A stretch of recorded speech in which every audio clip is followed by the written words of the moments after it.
Hey guys, what's up? Welcome back to the channel. It's Cynicalex, and don't adjust your receivers, you are on the right channel.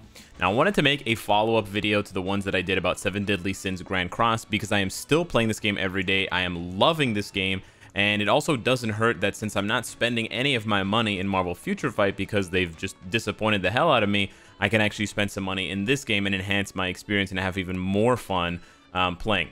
So what I wanted to do, instead of like explaining guides to you or giving you guys tips and stuff like that, I just wanted to explain what I really love about this game and why this game is actually really similar to Marvel Future Fight. Now, I know the core gameplay is turn-based with cards, which is obviously completely different than Marvel Future Fight, but that is basically the only thing that is different about the two games.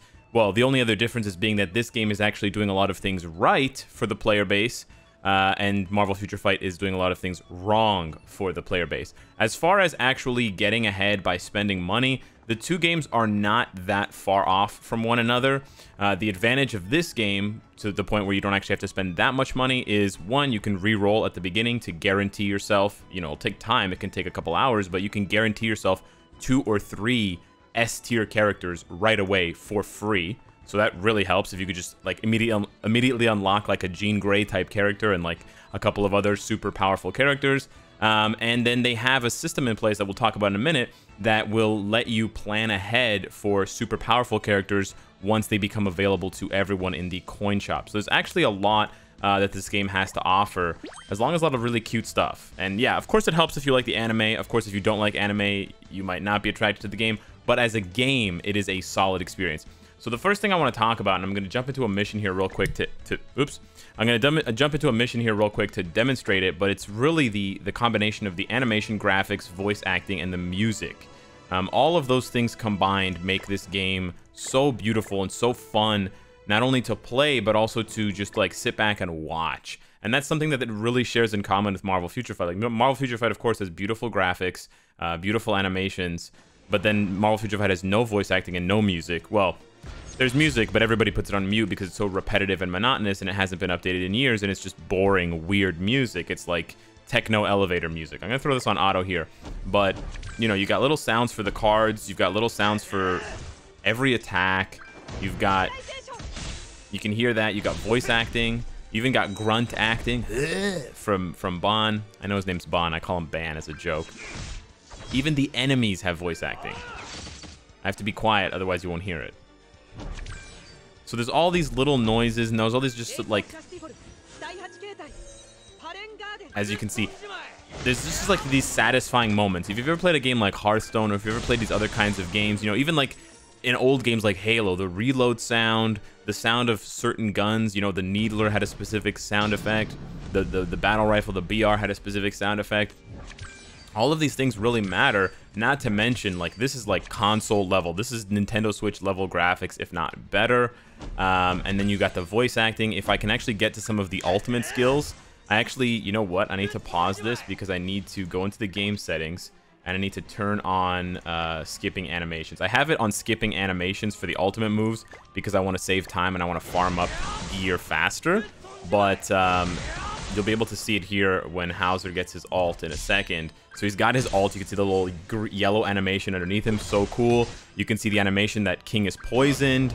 There's all these animations, there's all these cool effects. You know, there's a lot of detail in this game. You can see the skulls orbiting around that fairy character.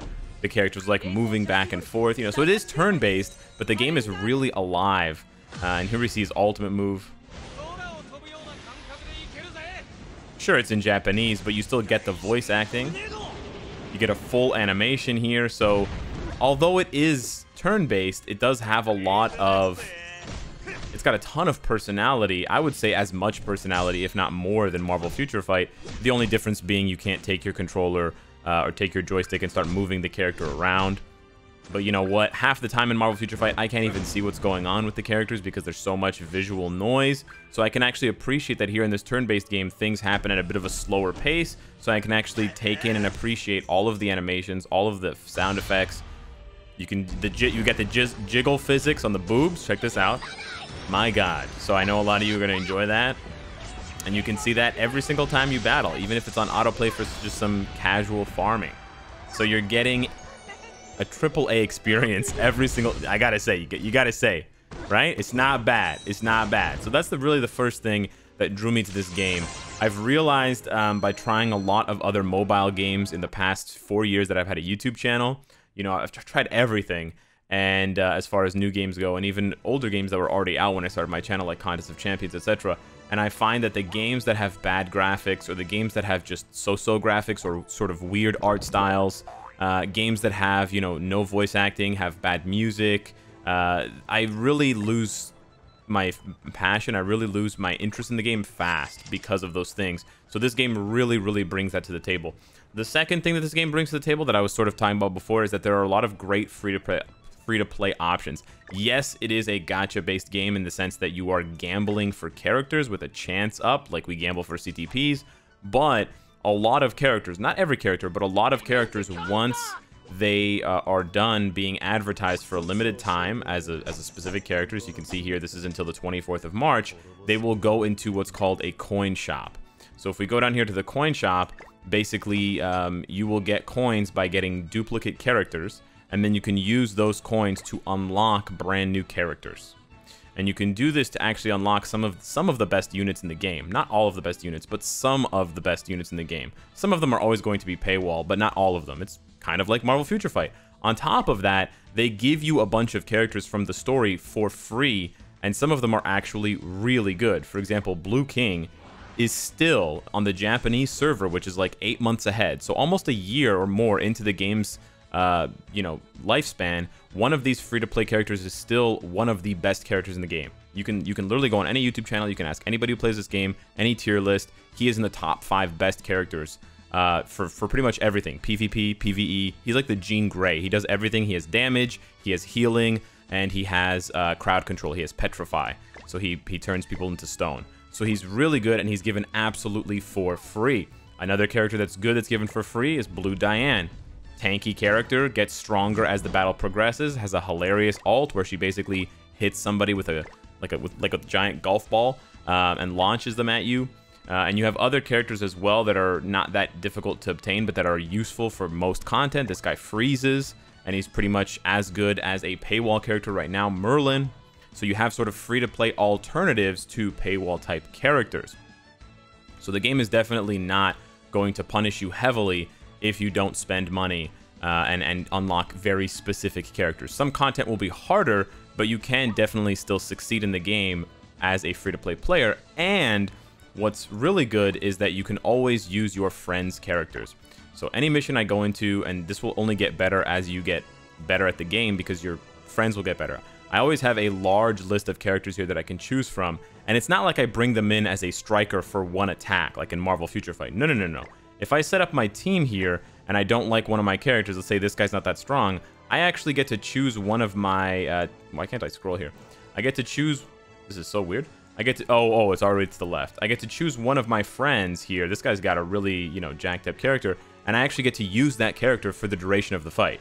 I get to use that character however they were built. I get access to all of the gear, all of the build, you can see all of the stats, as is for the entire battle, as if they were my character. And you can keep doing that every single time. There's no limit on how many times you can do this per day. You can only use one character per day from some player, but I can use one of Leo Dicker's, good name by the way. I can use one of his characters, and then the next fight I can use another one of his characters, in the, you know, back to back. So there's a lot of options for free-to-play players, and there will be more in the future as well. The next thing that I really like about the game, I actually wrote these things down so I wouldn't forget, is the RPG elements. The RPG elements of this game involve character building, and yes, there is some RNG involved in character building, but it is a lot less frustrating than Marvel Future Fight, in my opinion, because there's a lot less of it. So you have, for example, ultimate moves that you need duplicate coins to upgrade. This is a really expensive thing, but it's guaranteed. You just have the coin and pay the money. There's no chance to fail here. In the equipment, you probably have the largest RPG aspect where you can unequip and you can swap out different pieces of gear, as you can see, and different pieces of gear have different sort of bonuses. You can think of these bonuses as ISO 8 bonuses, but they are passive, not active. So you passively get 20% attack, you passively get 20% defense. There's crit damage, there's crit rate, there's recovery rate. There is, let's see here, what do we got? Crit defense, if you want to make a tankier character, HP. So you have a lot of different options, lifesteal, and so you can customize your characters and you can really feel like this character is your own. And then, like I said, when someone else uses your character, they're using your build. So they'll be like, oh, you know, I really like the way you built this character. You used lifesteal and attack, and you were hitting so hard and healing back. It was awesome. You can further customize each piece of gear by going into the stats and changing the substats. This looks like Marvel Future Fight's old system for the gear rolls, where you have different options here. I have attack, pierce rate, which is like ignore defense, crit damage, and crit rate. So I can change this if I want, or if I need to for a specific character. Mostly attack is good, but some characters need, for example, pierce rate, because they have specific skills that will get stronger as you pierce more. So for example, Hauser, he has a skill here that will multiply your pierce rate by 3 times. So you want to make sure you have as close to 33% pierce rate, because when he multiplies it by 3, it will be 99, so you'll get 100% ignore defense. You get 100% pierce rate. So I'm not quite there. You can see I'm at 31.5. But it's these kinds of RPG elements that are really interesting. I often ask players in my guild, you know, how did you build this character? What did you do specifically? How did you, you know, fix up their stats and stuff like that? And you get different answers, and you get different ways of building your characters that make them feel unique and make them feel your own. And then the most beautiful part is you don't have to do this for every character. There's almost 100 characters in the Japanese version of the game, so it's not quite Marvel Future Fight's level, but it's getting there. But you can see here, and I talked about it before, you can swap gear. So you never have to build more than, you know, 10 sets at most. I originally said 4 sets for your 4 characters, but I found out yesterday, I'm still learning about this game, I found out yesterday that you can also get stat bonuses for the associated characters that you include here. It's not a huge stat bonus, but you do get a bonus. So gearing out 4 characters plus the 4 at the bottom, I just said 10 because it's a round number, but technically gearing out 8 characters would be like your end game goal, but just gearing out 4 characters is going to be more than good enough for most of the content for months to come. The last thing that I really like about this game so far, that's a stark contrast from Marvel Future Fight, is balance. People watch me play this game and they're like, what do you mean? Poison does damage? Bleed actually matters in this game? Really? And the answer is yes. This is not a sponsored video. I'm not being paid to say this. I'm just being honest with you guys. Jericho is a really great example. She has a skill here that will deal 3 times more damage if the enemy is debuffed. Guess what? There's no enemies yet in the game that have debuff immunity. There are some bosses that have debuff immunity, but there aren't characters in PvP and stuff like that. And most PvE content, they don't have debuff immunity. So you can debuff them with another character or with Jericho's own bleed skill. The bleed deals damage equal to 80% at the end of every turn. So it's actually really good, and they bleed for 2 turns. So I've killed people in PvP because I've bled them and they're low on HP and they can't heal. You have a limited number of actions per turn. So you can't always heal, and you can't always, you know, counter perfectly every single thing your enemy does. So the bleed is actually really important, not only for doing damage and finishing enemies off, but also for triggering the combo of her own skill. Because once the enemy's bled, they're debuffed. So oftentimes in PvP, I'll start off with her bleed skill and then you know, go into flash attack and just, you know, completely cripple my opponent with damage. You got bleed, you've got petrify, which is like a time freeze. You've got self buffs as well that are really helpful. So Arthur has self buffs for 1 character, and then if you combine it to a higher level skill, he buffs everyone on the team. He buffs their attack, defense, HP. You can stack different buffs if they're different types of buffs. You can stack like all attack buffs with attack related buffs. There's even things where you can steal buffs from enemies and add them to yourself and stuff like that. There's a lot of different combinations in the game, and there's a lot of different options that work, to the point where, you know, with almost 100 characters, if you look at the meta, there's a whole bunch of different teams for everything.